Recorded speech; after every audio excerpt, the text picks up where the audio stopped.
Bertempat di lokasi yang strategis di tengah kota Sukoharjo, salah satu elemen penting dalam memudahkan mahasiswa untuk memenuhi kebutuhan perkuliahan, tempat tinggal, kebutuhan sehari-hari, dan berwisata.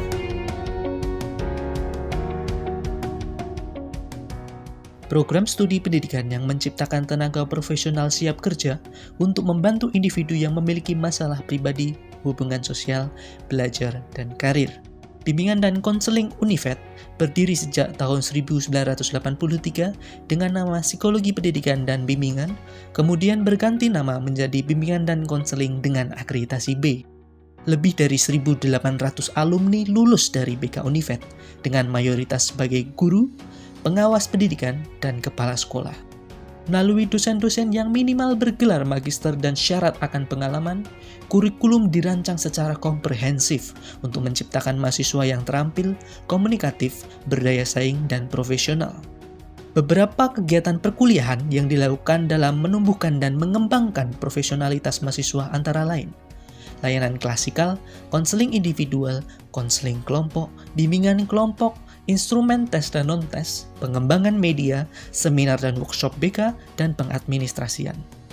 Segudang prestasi pun sudah ditorehkan mahasiswa di berbagai daerah di Indonesia seperti juara umum media pembelajaran tingkat nasional tahun 2017, finalis Indonesian Counseling Competition 2019, Perparprov 3 2018 Surakarta cabang atletik kategori 1.500 putra, juara futsal antar perguruan tinggi se-Jawa Bali tahun 2017 dan 2018.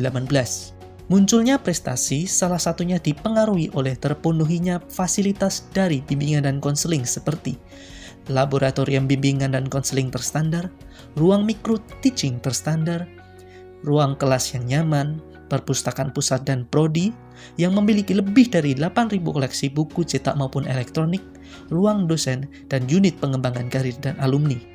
Selain itu, masih ada fasilitas umum seperti parkiran yang luas, lapangan untuk berolahraga, dan berbagai unit kegiatan mahasiswa sebagai wadah pengembangan diri mahasiswa.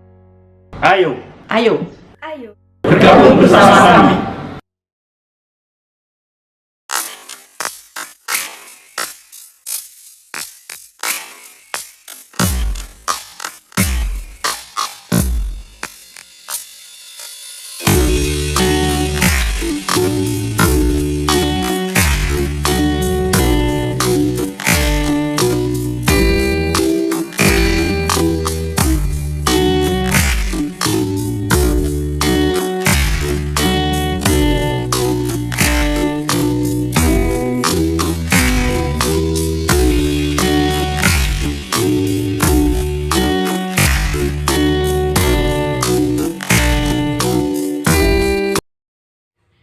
Pengertian SFVC yaitu sebuah pendekatan dalam konseling dan terapi yang unik karena fokus utamanya adalah pada solusi, bukan pada masalah atau akar penyebabnya. Dikembangkan oleh Stan Desire dan Enzo Greenberg di Amerika Serikat pada tahun 1970-an dan 1880-an. SFVC berasumsi bahwa klien sudah memiliki kekuatan dan sumber daya yang mereka butuhkan untuk menciptakan perubahan positif dalam kehidupan mereka. Prinsip utama dalam SFVC yang pertama, fokus pada solusi, bukan masalah. SFVC mengarahkan perhatian klien pada tujuan yang diinginkan dan langkah-langkah untuk mencapainya, bukan pada akar penyebab atau detail pada masalah yang lalu.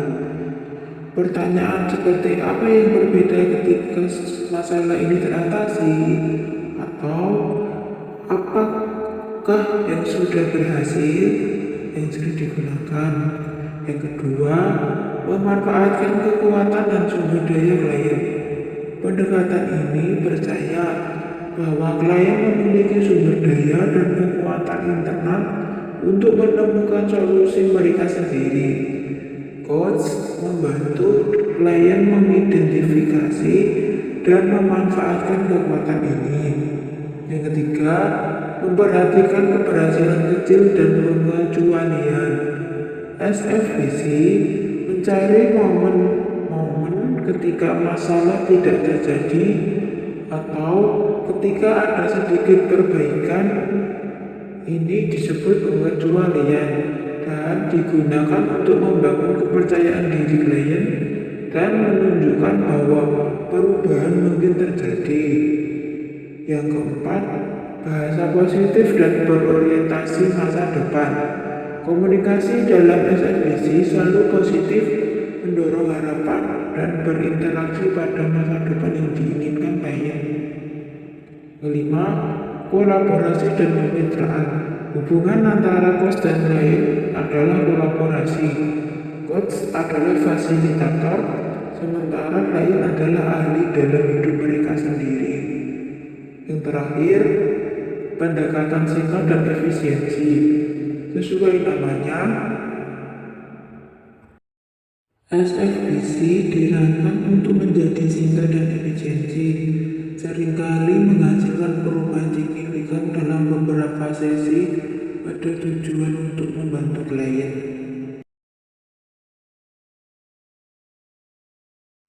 Teknik dalam SFBC. Yang pertama, pertanyaan keajaiban atau miracle question. Membantu klien membayangkan masa depan tanpa masalah untuk mengidentifikasi tujuan. Kedua, pertanyaan pengecualian. Itu mencari tahu kapan masalah tidak terjadi atau kurang intens untuk menemukan kekuatan klien. Ketiga, pertanyaan skala. Untuk mengukur kemajuan atau motivasi pada skala dalam menentukan langkah kecil ke depan. Yang selanjutnya, ujian. Memberikan penghargaan tulus atau usaha dan kekuatan klien untuk membangun kepercayaan diri. Selanjutnya, pembicaraan bebas masalah. Mengalihkan fokus ke area positif dalam hidup klien. Selanjutnya, pertanyaan penanganan. Mengidentifikasi bagaimana klien bertahan di masa sulit, menyoroti ketahanan mereka, dan yang terakhir, pengembangan tujuan. Itu membantu klien menetapkan tujuan yang jelas, spesifik, dan berorientasi pada solusi.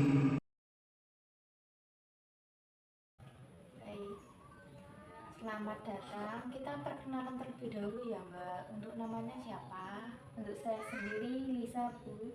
Oke, senang bertemu Mbak Lisa. Gimana kabarnya hari ini? Ya agak grogi sih Bu ya. Gak apa-apa, kita di sini ya santai aja ngobrol-ngobrol. Hari ini kamu sedang apa kesibukannya? Untuk hari ini sih lagi fokus ngerjain tugas ya. Tapi itu minggu besok itu saya dijadwalkan untuk presentasi. Nah itu tuh yang bikin saya mikir terus. Walah, jadi soal presentasi yang bikin kamu datang sini, betul gitu Mbak Lisa? Iya Bu, soalnya tuh saya kalau presentasi itu nggak pede karena jadi pusat perhatian dan harus ngomong di depan banyak orang. Baik Mbak Lisa, kita punya waktu sekitar 1 jam. Dan tenang saja, semua yang kamu ceritain di sini nggak bakal saya sebar dan kamu bebas bercerita dan nggak ada paksaan sama sekali ya Mbak. Gimana, setuju? Setuju. Boleh cerita nggak Mbak apa yang kamu rasain saat presentasi? Deg-degan Bu, terus kayak tangan tuh tiba-tiba terasa dingin. Terus seketika lupa semua materi dan bingung mau ngomong apa. Jadi kamu merasa tekan banget ya Mbak, terus pikiranmu jadi kacau gitu kalau maju ke depan. Ya kayak gitu deh Bu. Kalau kita ukur rasa percaya diri itu dari skala 1 sampai 10, di mana 1 itu benar-benar nggak pede dan 10 itu sangat pede. Kira-kira Mbak Lisa ada di angka berapa? Kayaknya sih 3 ya Bu ya. Oke, kenapa kamu memilih 3 Mbak? Kenapa nggak 1 atau 2 gitu? Oh, karena kalau lawan bicara saya itu teman saya sendiri sih, saya agak bisa ngomong ya. Oke, berarti sebenarnya kamu bisa ya Mbak kalau punya modal ya.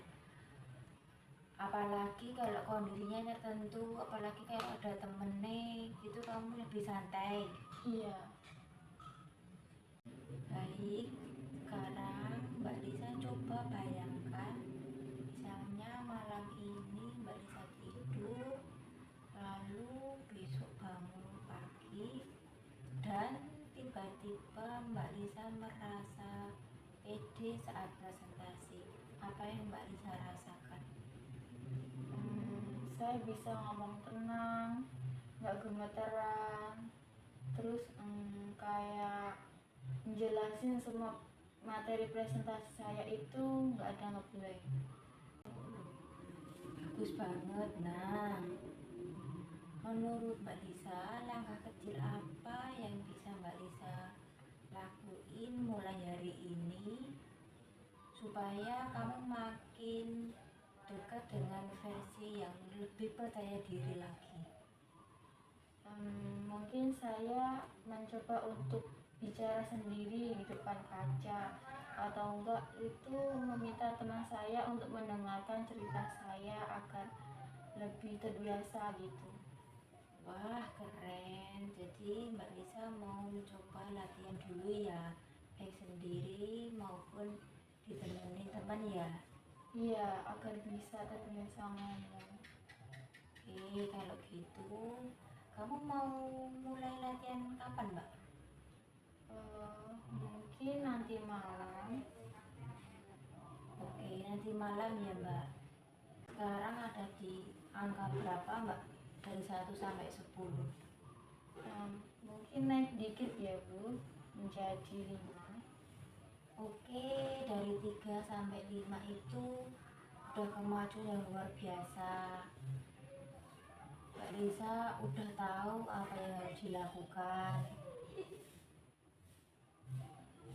Ya Mbak Lisa, obrolan kita sudah hampir 1 jam. Terima kasih ya udah mau cerita. Ya Bu, saya juga menjadi lebih enakan sih. Senang dengar itu. Jadi rencana kamu dalam ini latihan di depan kaca ya. Terus kamu bisa catat perkembangan kamu, misal berapa kali latihan, terus gimana rasanya saat pas latihan, gedek enggak, tegang enggak gitu. Kalau nanti presentasi hasilnya gimana gitu. Iya Bu, nanti saya catat deh. Oke, satu hal yang penting yang Mbak Lisa bisa ingat, percaya diri itu bukan bawaan dari lahir, tapi bisa dilatih kayak otot. Makin dilatih makin kuat. Jadi jangan menyerah ya Mbak Lisa. Iya Bu, saya juga jadi semangat lagi. Bagus, saya tunggu kabar baiknya. Sampai jumpa, ketemu lagi minggu depan insya Allah. Ya Bu, terima kasih banyak ya. Sama-sama Mbak Lisa.